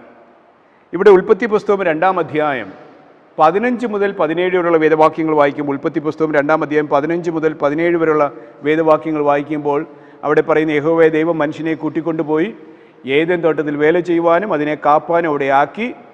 യഹോവ ദൈവം മനുഷ്യനോട് കൽപ്പിച്ചതെന്നാൽ, തോട്ടത്തിലെ സകല വൃക്ഷങ്ങളുടെയും ഫലം നിനക്ക് ഇഷ്ടം പോലെ തിന്നാം, എന്നാൽ നന്മ തിന്മകളെക്കുറിച്ചുള്ള അറിവിൻ്റെ വൃക്ഷത്തിൻ്റെ ഫലം തിന്നരുത്, തിന്നുന്ന നാളിൽ നീ മരിക്കും. അപ്പം മരണം എന്ന പദം ഉൽപ്പത്തിയിലാണ് ആദ്യമായിട്ട് പരാമർശിക്കുന്നത്. അപ്പോൾ ഇവിടെ ആദാമിനോടും ഹവ്വയോടും പറയാണ്, തോട്ടത്തിലെ എല്ലാ വൃക്ഷങ്ങളുടെയും ഫലം നിങ്ങൾക്ക് ഇഷ്ടം പോലെ തിന്നാം, പക്ഷേ നന്മ തിന്മകളെക്കുറിച്ച് ഉള്ള അറിവിൻ്റെ വൃക്ഷത്തിൻ്റെ ഫലം തിന്നരുത്, തിന്നുന്ന നാളിൽ എന്തു ചെയ്യും? നീ മരിക്കും. ഇവിടെ നാം എല്ലാവരും ആവർത്തിച്ച് പറയുന്നൊരു പദപ്രയോഗമുണ്ട്, ജീവിതത്തിൻ്റെ ഒരു ഭാഗമാണ് മരണം എന്ന് നമ്മൾ പൊതുവെ എല്ലാവരും ഒരുമിച്ച് പറയുന്നൊരു കാര്യമാണ്. നമ്മുടെ എല്ലാവരുടെയും ജീവിതത്തിൻ്റെ ഒരു ഭാഗമാണ് മരണം എന്ന് നമ്മൾ പലപ്പോഴും പറയാറുണ്ട്. പക്ഷേ ഇന്നത്തെ പാഠത്തിൽ പറയുന്നത് അത് തീർത്തും ഒരു നുണയാണ്, അത് തീർത്തും കള്ളമാണ്. ജീവിതത്തിൻ്റെ ഒരു ഭാഗമാണ് മരണമെന്ന് പറയുന്നത് തീർത്തും കള്ളമാണ്, ഒരു നുണയാണ്. കാരണം മരണമെന്ന് പറയുന്നത് നമ്മുടെ ജീവിതത്തിൻ്റെ വിപരീതമാണ്. അല്ലേ? മരണമെന്ന് പറയുന്നത് നമ്മുടെ ജീവിതത്തിൻ്റെ വിപരീതമായൊരു സംഭവമാണ് മരണം. വീണ്ടും പറയുന്നു, നമ്മുടെ ജീവിതത്തെ നശിപ്പിക്കുന്നതാണ് മരണം. നമ്മുടെ ജീവിതത്തെ നശിപ്പിക്കുന്നതാണ് മരണം. വീണ്ടും പറയുന്നു, മരണമെന്ന് പറയുന്നത് ഒരു പരദേശിയായ കയ്യേറ്റക്കാരനാണ്. മരണമെന്ന് പറയുന്നത് ഒരു പരദേശിയായ കയ്യേറ്റക്കാരനാണ്. വീണ്ടും മരണം നാം അഭിമുഖീകരിക്കുമ്പോൾ നാം നേരിടുന്ന ഏറ്റവും വലിയൊരു വിഷമമെന്ന് പറയുന്നത് നമ്മുടെ ഹൃദയം അതിനെ ചെറുക്കുകയാണ്. നാം ആരും മരണത്തെ ഇഷ്ടപ്പെടുന്നില്ല, അല്ലേ? നാം ആരും മരണത്തെ ഇഷ്ടപ്പെടുന്നില്ല. നമ്മുടെ ഹൃദയം തന്നെ അതിനെ എന്ത് ചെയ്യുന്നു? ചെറുക്കുകയാണ് ചെയ്യുന്നത്. അതുകൊണ്ട് ഇന്നത്തെ പാഠത്തിൽ പറയുന്നത് മരണം ദുഃഖകരമാണ്. ചില സമയത്ത് മരണം ദുരന്തപൂർണവുമാണ്. മരണം ദുഃഖമാണ്, മറിച്ച് ലേഖകൻ പറയുന്നത് ചില സമയത്ത് അതൊരു ദുരന്തമാണ്. കാരണം ഇവിടെ ഒരു ഉദാഹരണം പറയുന്നത്, പൊതുവെ അപ്പനമ്മമാരാണ് ആദ്യം മരിക്കുന്നത്, അല്ലേ? പൊതുവെ കുഞ്ഞുങ്ങൾക്ക് മുമ്പ് മരിക്കുന്നത് ആരാണ്? അപ്പനമ്മമാരാണ്. കാരണം അവർ പ്രായം ചെന്നവരാണ്. പക്ഷെ ചില സന്ദർഭങ്ങളിൽ അപ്പനമ്മമാർ ജീവിച്ചിരിക്കെ തന്നെ കുഞ്ഞുങ്ങൾ മരിക്കും. അത് തീർത്തും ദുരന്തപൂർണമാണ്. എല്ലാ മരണങ്ങളും വേദന ഉണ്ടാക്കുന്നതാണെങ്കിൽ പോലും അപ്പനമ്മമാർ ജീവിച്ചിരിക്കുമ്പോൾ മക്കൾ മരിക്കുന്നത് അതൊരു ദുരന്തപൂർണമാണ്. അതുകൊണ്ട് ഇന്നത്തെ പാഠത്തിൽ ലേഖകൻ പറയുന്നു, ബൈബിൾ പ്രതിപാദിക്കുന്ന ആദ്യത്തെ മരണവും ഒരു ദുരന്തപൂർണമായ മരണമാണ്. ബൈബിൾ പ്രതിപാദിക്കുന്ന ആദ്യത്തെ മരണവും ദുരന്തപൂർണമാണ്. കാരണം ആദാമും ഹവ്വയും ജീവിച്ചിരിക്കുകയാണ് അവരുടെ നീതിമാനായ മകനായ ഹാബേല് മരിക്കുന്നത്, അല്ലേ? ആദാമും ഹവ്വയും ജീവിച്ചിരിക്കുകയാണ് അവരുടെ രണ്ടാമത്തെ മകനായ നീതിമാനായ ഹാബേല് മരിക്കുന്നത്. ഉൽപ്പത്തി പുസ്തകം 4-ാം അധ്യായം 8 മുതൽ 15 വരെയുള്ള വേദവാക്യങ്ങളാണ് പ്രതിപാദ്യ വിഷയം. ഉൽപ്പത്തി പുസ്തകം 4-ാം അധ്യായം 8 മുതൽ 15 വരെ. അവിടെ മൂത്ത മകനായ ദുഷ്ടനായ കായീൻ പറയുകയാണ്, നമുക്ക് വയലിലേക്ക് പോകാം. ഇളയമനായ ഹാബേലിനോട് പറയുകയാണ്, നമുക്ക് വയലിലേക്ക് പോകാം. അങ്ങനെ അവർ വയലിലേക്ക് പോയി. അവിടെ സംഭവിക്കുന്നത്, വയലിലിരിക്കുമ്പോൾ കായീൻ അനുജനായ ഹാബേലിനോട് കയർത്ത് സംസാരിച്ചു എന്ന് പറഞ്ഞു. കയർത്ത് കോപത്തോടെ സംസാരിച്ചു. അങ്ങനെ കായീൻ ഹാബേലിനെ കൊല്ലുന്നു. ഉടനെ ദൈവം കായീനോട് ചോദിക്കുന്നു, നിന്റെ അനുജൻ എവിടെ? ഉടനെ കായീൻ പറയുന്നു, ഞാൻ അനുജൻ്റെ കാവൽക്കാരനാണോ? വീണ്ടും ദൈവം പറയുന്നു, അവൻ്റെ നിലവിളിയുടെ ശബ്ദം, രക്തത്തിൻ്റെ ശബ്ദം ഞാൻ കേൾക്കുന്നു എന്നിവിടെ പറയുന്നു, അല്ലേ? അപ്പോൾ ആദ്യത്തെ മരണം നീതിമാനായ ഹാബേലിൻ്റെ മരണമാണ്, അല്ലേ? ഇത് തന്നെയാണ് നമ്മുടെ സ്വർഗീയ പിതാവിനും പറയുവാനുള്ളത്. നമ്മുടെ സ്വർഗീയ പിതാവ് തൻ്റെ മകനെ നൽകിയത്, നീതിമാനായ മകനെയാണ് ഈ ലോകത്തിലേക്ക് നൽകിയത്, അല്ലേ? അവിടെ സ്വർഗീയ പിതാവ് കർത്താവ് യേശുക്രിസ്തുവിനെ നമുക്ക് നൽകി. പക്ഷേ ദുഷ്ടരായ ലോകം നീതിമാനായ ക്രിസ്തുവിനെ കൊന്നുകളഞ്ഞു. അപ്പോൾ ഇവിടെ ലേഖകൻ പറയുന്നത് ഹാബേലിൻ്റെ മരണത്തെയും യേശുവിൻ്റെ മരണത്തെയും നമ്മൾ താരതമ്യം ചെയ്യുകയാണ്. ഹാബേല് നീതിമാനായ ഒരു മകനായിരുന്നു ഹാബേല്, അല്ലേ? ആ നീതിമാനായ മകനെ മൂത്തവനായ ജ്യേഷ്ഠനായ ദുഷ്ടനായ കായീൻ എന്ത് ചെയ്തു? കൊന്നുകളഞ്ഞു. അതുപോലെ നമ്മുടെ കർത്താവായ യേശുക്രിസ്തുവും നീതിമാനായ വ്യക്തിയായിരുന്നു. കർത്താവിനെ ഈ ലോകം എന്ത് ചെയ്തു? കൊന്നുകളഞ്ഞു. അതുകൊണ്ട് ഇന്നത്തെ പാഠത്തിൽ പറയുന്നത്, മരണം വേദന നിറഞ്ഞ ഒരു കാര്യമാണെങ്കിലും ചില സന്ദർഭങ്ങളിൽ അത് ദുരന്തമായി മാറുന്നു. എപ്പോഴാണ് ദുരന്തമായി മാറുന്നത്? അപ്പനമ്മമാർ ജീവിച്ചിരിക്കെ മക്കൾ മരിക്കുകയാണെങ്കിൽ അത് തീർത്തും ഒരു ദുരന്ത കാര്യമായി മാറും. പക്ഷേ ഇന്നത്തെ പാഠം പറയുന്നത്, ബുധനാഴ്ചത്തെ പാഠം നമ്മെ പഠിപ്പിക്കുന്നു, നമ്മുടെ കർത്താവ് മരണത്തെ കൈകാര്യം ചെയ്യുന്നു. നമ്മുടെ കർത്താവ് മരണത്തെ എന്ത് ചെയ്യുന്നു? കൈകാര്യം ചെയ്യുന്നു. 1 കൊരിന്ത്യർ 15-ാം അധ്യായം 15 മുതൽ 19 വരെ. 1 കൊരിന്ത്യർ 15-ാം അധ്യായം 15 മുതൽ 19 വരെ. ഇവിടെ പൗലോസ് പറയുകയാണ്, മരിച്ചവർ ഉയർക്കുന്നില്ല എന്ന് വരികിൽ ദൈവം ഉയർപ്പിച്ചിട്ടില്ലാത്ത ക്രിസ്തുവിനെ അവൻ ഉയർപ്പിച്ചു എന്ന് ദൈവത്തിന് വിരോധമായി സാക്ഷ്യം പറയുകയാൽ നാം ആരായി മാറുന്നു? നാം എല്ലാവരും കള്ളസാക്ഷികളായി മാറുന്നു. മരിച്ചവർ ഉയർക്കുന്നില്ല എങ്കിൽ ക്രിസ്തു ഉയർത്തിട്ടില്ല. ക്രിസ്തു ഉയർത്തിട്ടില്ല എങ്കിൽ നിങ്ങളുടെ വിശ്വാസമെല്ലാം വ്യർത്ഥമത്രേ. നിങ്ങൾ ഇന്നും നിങ്ങളുടെ പാപങ്ങളിലിരിക്കുന്നു. ക്രിസ്തുവിൽ നിദ്ര കൊണ്ടവരും എന്ത് ചെയ്യും? നശിച്ചു പോയി. നാം ഈ ആയുസ്സിൽ മാത്രം ക്രിസ്തുവിൽ പ്രത്യാശ വച്ചിരിക്കുന്നുവെങ്കിൽ സകല മനുഷ്യരിലും നാം ആരായി മാറുന്നു? അരിഷ്ടന്മാരത്രേ, അല്ലേ? അപ്പോൾ നമ്മുടെ കർത്താവ് മരണത്തെ കൈകാര്യം ചെയ്യുന്നു. വെളിപാടിൻ്റെ പ്രവചനം 1-ാം അധ്യായം 18-ാം വാക്യം പറയുന്നു. വെളിപാടിൻ്റെ പ്രവചനം 1:18 പറയുന്നു, ഞാൻ മരിച്ചവനായിരുന്നു, എന്നാൽ ഇതാ എന്നേക്കും ജീവിച്ചിരിക്കുന്നു. കർത്താവിൻ്റെ സാക്ഷ്യമാണ്, ഞാൻ മരിച്ചവനായിരുന്നു, എന്നാൽ ഇതാ എന്നേക്കും ജീവിച്ചിരിക്കുന്നു. കാരണം എന്താ? മരണത്തിൻ്റെയും പാതാളത്തിൻ്റെയും താക്കോല് എൻ്റെ കൈവശമുണ്ട്. മരണത്തിൻ്റെയും പാതാളത്തിൻ്റെയും താക്കോൽ എൻ്റെ കൈവശം ഉണ്ട്. ബുധനാഴ്ചത്തെ പാഠം പറയുകയാണ്, എൻ്റെ കർത്താവ് മരണത്തെ കൈകാര്യം ചെയ്യുന്നു, അല്ലേ? 1 കൊരിന്ത്യരിൽ വീണ്ടും പറയുന്നു, ഞാനൊരു മർമ്മം നിങ്ങളോട് പറയാം, നാം എല്ലാവരും നിദ്ര കൊള്ളുകയില്ല, എന്നാൽ അന്ത്യകാഹളം നാദത്തിങ്കൽ പെട്ടെന്ന് കണ്ണിമയ്ക്കുന്നില്ല. നാം എല്ലാവരും രൂപാന്തരപ്പെടും, കാഹളം ധ്വനിക്കും, മരിച്ചവർ അക്ഷരായി ഉയർക്കുകയും നാം രൂപാന്തരപ്പെടുകയും ചെയ്യും. അങ്ങനെ ഈ ദ്രവത്വമുള്ളത് അദ്രവത്വത്തെയും ഈ മർത്യമായത് അമർത്യത്തെയും ധരിക്കണം. ഈ ദ്രവത്വമുള്ളത് അദ്രവത്വത്തെയും ഈ മർത്യമായത് അമർത്യത്തെയും ധരിക്കുമ്പോൾ മരണം നീങ്ങി ജയം വന്നിരിക്കുന്നു എന്നെഴുതിയ വചനം നിവൃത്തിയാകും. പൗലോസ് ചോദിക്കുകയാണ്, ഹേ മരണമേ നിന്റെ ജയം എവിടെ? ഹേ മരണമേ നിന്റെ വിഷമുള്ള എവിടെ?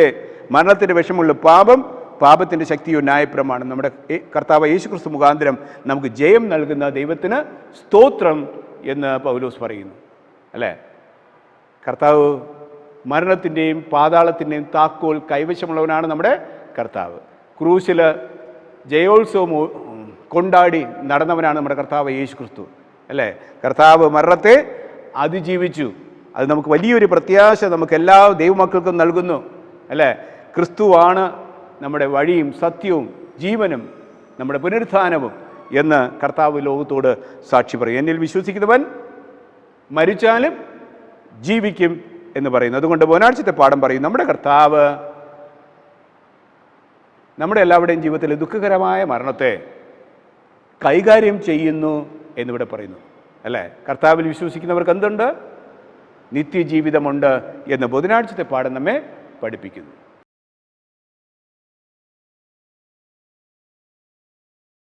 വ്യാഴാഴ്ചത്തെ ഭാഗത്തേക്ക് വരാം. വ്യാഴാഴ്ച പഠിക്കുന്ന ഹെഡിങ് സർപ്പം അല്ലെങ്കിൽ പാമ്പ്. വ്യാഴാഴ്ച പഠിക്കുന്ന ഹെഡിങ് സർപ്പം. ഉൽപ്പത്തി പുസ്തകം 3-ാം അധ്യായം 1 മുതൽ 5 വരെയുള്ള വേദവാക്യങ്ങളിലാണ് നമ്മൾ ആദ്യമായിട്ട് സർപ്പത്തെ കാണുന്നത് അല്ലെങ്കിൽ പാമ്പിനെ കാണുന്നത്. ഉൽപ്പത്തി പുസ്തകം 3-ാം അധ്യായം 1 മുതൽ 5 വരെയുള്ള വേദവാക്യങ്ങളിൽ യഹോവയെ ദൈവം ഉണ്ടാക്കിയ എല്ലാ കാട്ടുജന്തുക്കളെക്കാളും പാമ്പ് കൗശലമേറിയതായിരുന്നു. അവിടെ സ്ത്രീയും പാമ്പും തമ്മിലുള്ളൊരു സംഭാഷണം പറയുന്നു. സ്ത്രീയോട് പാമ്പ് ചോദിക്കുകയാണ്, തോട്ടത്തിൻ്റെ യാതൊരു വൃക്ഷത്തിൻ്റെയും ഫലം നിങ്ങൾ തിന്നരുതെന്ന് ദൈവം വാസ്തവമായി കൽപ്പിച്ചിട്ടുണ്ടോ എന്ന് പാമ്പ് ചോദിക്കുന്നു. സ്ത്രീ പറയുകയാണ്, തോട്ടത്തിലെ വൃക്ഷങ്ങളുടെ ഫലം ഞങ്ങൾക്ക് തിന്നാം, എന്നാൽ നിങ്ങൾ മരിക്കാതിരിക്കേണ്ടതിന് തോട്ടത്തിൻ്റെ നടുവിലുള്ള വൃക്ഷത്തിൻ്റെ ഫലം തിന്നരുത്, തൊടുകയും അരുത് എന്ന് ദൈവം കൽപ്പിച്ചിട്ടുണ്ട് എന്ന് പറഞ്ഞു. ഉടനെ പാമ്പ് സ്ത്രീയോട് പറയുകയാണ്, നിങ്ങൾ മരിക്കുകയില്ല നിശ്ചയം. അത് തിന്നുന്ന നാളിൽ നിങ്ങളുടെ കണ്ണ് തുറക്കുകയും നിങ്ങൾ നന്മ തിന്മകളെ അറിയുന്നവരായി ദൈവത്തെ പോലെ ആകുകയും ചെയ്യുമെന്ന് ദൈവം അറിയുന്നു എന്ന് പറഞ്ഞു. അല്ലേ? ഇപ്പോൾ പാമ്പ് എന്ന പദപ്രയോഗം ആദ്യമായിട്ട് കാണുന്നത് ഉൽപ്പത്തി പുസ്തകത്തിലാണ്. ദൈവം സൃഷ്ടിച്ച എല്ലാ കാട്ടുജന്തുക്കളെക്കാളും പാമ്പ് എങ്ങനെയുള്ളതായിരുന്നു? കൗശലമേറിയതായിരുന്നു. അല്ലേ? ഇപ്പോൾ സ്വർഗത്തിലെ ലൂസിഫർ പാപം ചെയ്ത് ഭൂമിയിലേക്ക് വന്ന് പാമ്പിൻ്റെ കപടവേഷം ധരിച്ചുകൊണ്ട്, അല്ലേ, പാമ്പിൻ്റെ കപടവേഷം ധരിച്ചുകൊണ്ട് നമ്മുടെ ആദ്യ മാതാപിതാക്കളായ ആദാമിനെയും ഹവ്വയെയും പാപത്തിൽ വീഴ്ത്തുന്ന ഒരു സന്ദർഭമാണ് നാം ഇവിടെ വായിച്ചത്. അല്ലേ? ഇവിടെ നാം പ്രവചനം പഠിക്കുമ്പോൾ പ്രവചനത്തിലെ ഏറ്റവും കാതലായ വിഷയമെന്ന് പറയുന്നത് ആരാധനയാണ്. ആരെ ആരാധിക്കണം? ലോകത്തിൻ്റെ പ്രഭുവായ പിശാചിനെ ആരാധിക്കണമോ അതോ സകലവും ചമച്ചവനായ ദൈവത്തെ ആരാധിക്കണമോ? വെളിപ്പാട് പ്രവചനം 12-ാം അധ്യായത്തിൽ 14-ാം അധ്യായത്തിലൊക്കെ നാം കാണുന്നത് 14-ാം അധ്യായം 6 മുതൽ 12 വരെയുള്ള വേദവാക്യങ്ങളിൽ ആകാശവും ഭൂമിയും, അല്ലേ, സമുദ്രവും നീരുറവുകളും ഉണ്ടാക്കിയവനെ നീന്തിയ നമസ്കരിക്കുക. എപ്പോഴും പിശാച് ആരാധന ആഗ്രഹിക്കുന്ന ഒരു വ്യക്തിയായിരുന്നു. അല്ലേ? പുതിയ നിയമത്തിൽ യേശുവിനെ പരീക്ഷിക്കുന്ന സമയത്ത് പോലും യേശുവിനോട് പറഞ്ഞത്, നീ എന്നെ ഒന്ന് നമസ്കരിക്കുക, ഞാൻ ഈ കാണുന്നതൊക്കെയും ഞാൻ നിനക്ക് നൽകാം. അപ്പോൾ ആരാധന എപ്പോഴും ഒരു കേന്ദ്ര വിഷയമായിരുന്നു. ഇവിടെ ലോകത്തെ മുഴുവൻ വഴിതെറ്റിച്ചതായ സർപ്പമെന്ന ആ പിശാചിനെ ഇവിടെ ചൂണ്ടിക്കാണിക്കുന്നു. വെളിപാട് പ്രവചനം 12-ാം അധ്യായം വായിക്കുമ്പോൾ, വെളിപാട് പ്രവചനം 12-ാം അധ്യായം 1 മുതൽ 9 വരെയുള്ള വേദവാക്യങ്ങളിൽ വായിക്കുമ്പോൾ സ്വർഗത്തിൽ വലിയൊരു അടയാളം കാണായി. എന്താണ് അവിടുത്തെ അടയാളം? സൂര്യനെ അണിഞ്ഞൊരു സ്ത്രീ, കാൽ കീഴ് ചന്ദ്രൻ, അവളുടെ തലയിൽ 12 നക്ഷത്രം കൊണ്ടുള്ള കിരീടം ഉണ്ടായിരുന്നു. അവൾ നിലവിളിച്ചു, അല്ലേ, അവൾ വേദനപ്പെട്ട് നിലവിളിച്ചു. അവൾ ഗർഭിണിയായിരുന്നു.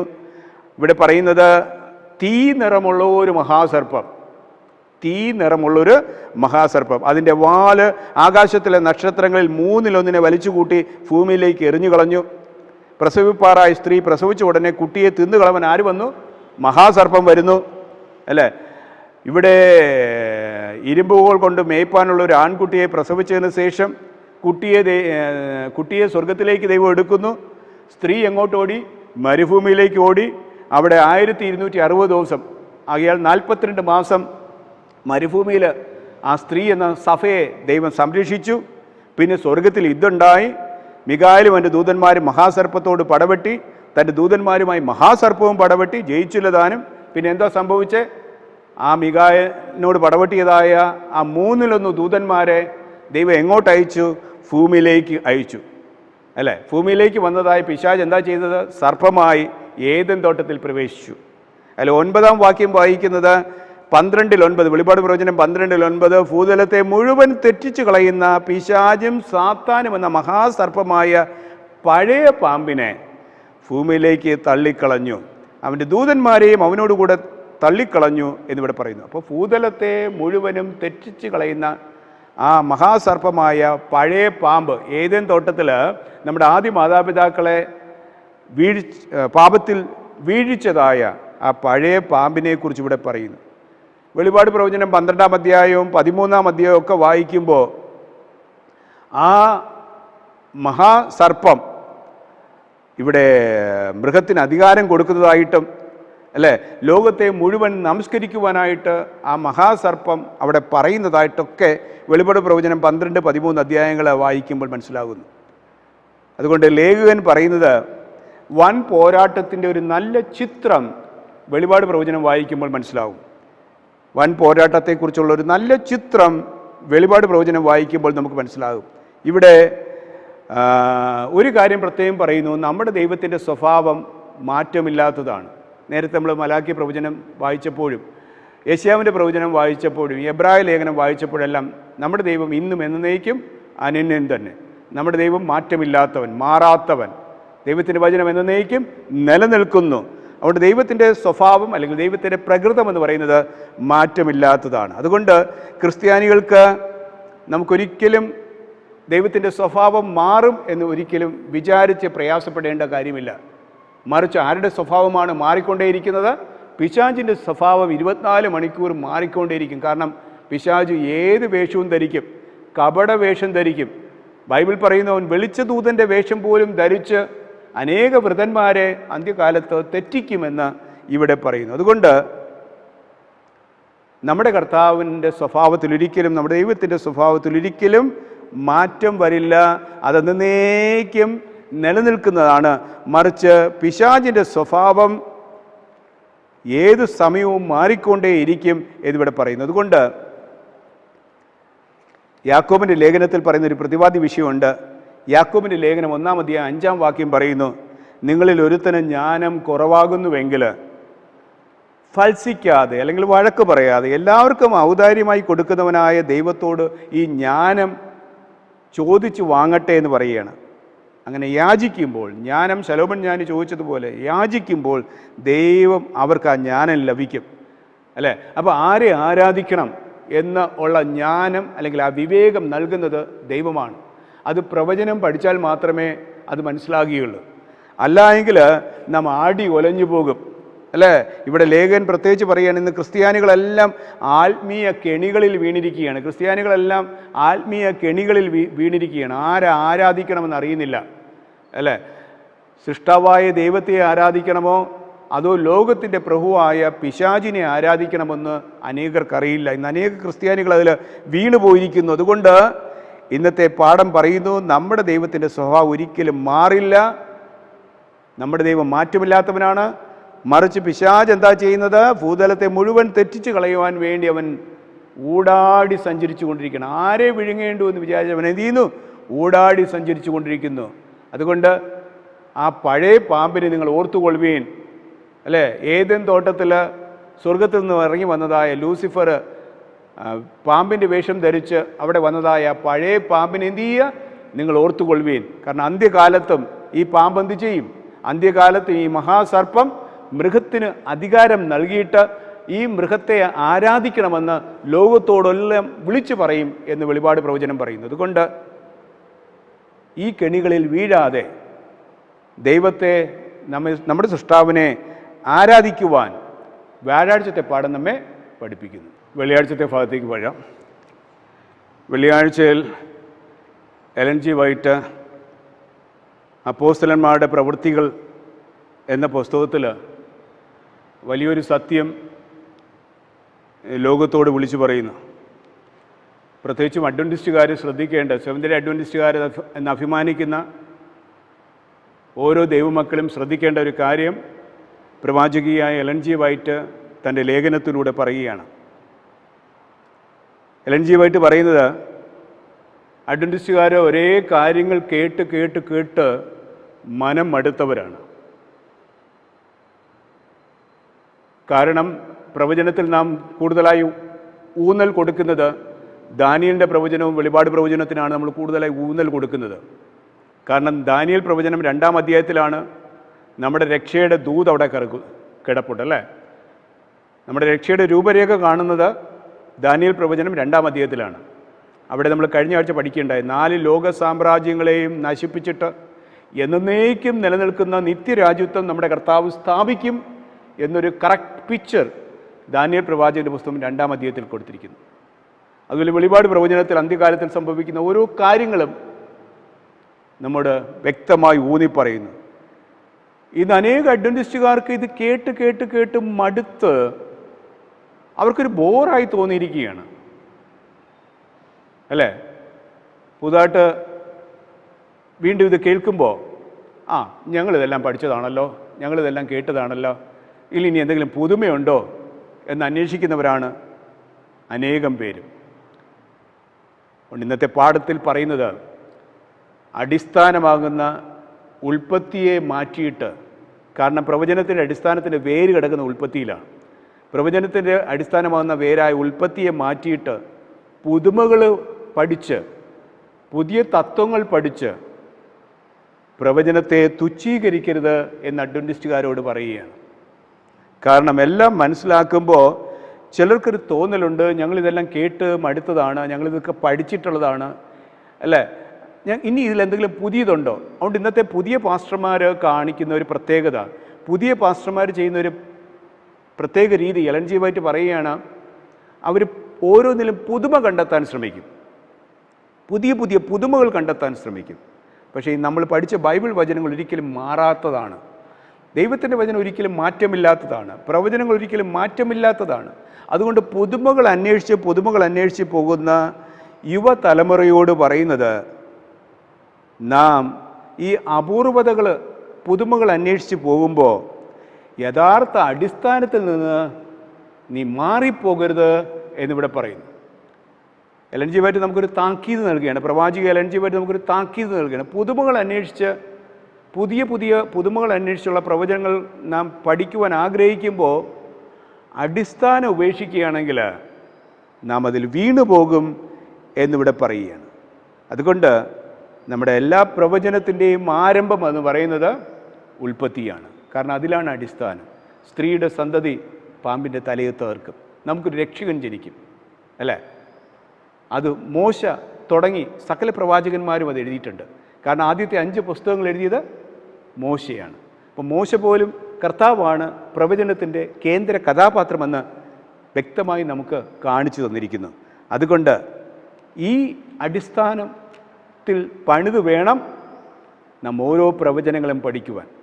ഉൽപ്പത്തിയാണ് നമ്മുടെ അടിസ്ഥാനം, അതിൻ്റെ വേര്. അതിൽ തുടങ്ങി വേണം നാം 66 പുസ്തകങ്ങളും പഠിക്കുവാൻ. അതുകൊണ്ട് ഇന്നത്തെ പാഠം പറയുന്നു, ഉൽപ്പത്തിയാണ് നമ്മുടെ അടിസ്ഥാനം, ഉൽപ്പത്തിയാണ് നമ്മുടെ പ്രവചനത്തിൻ്റെ വേര്.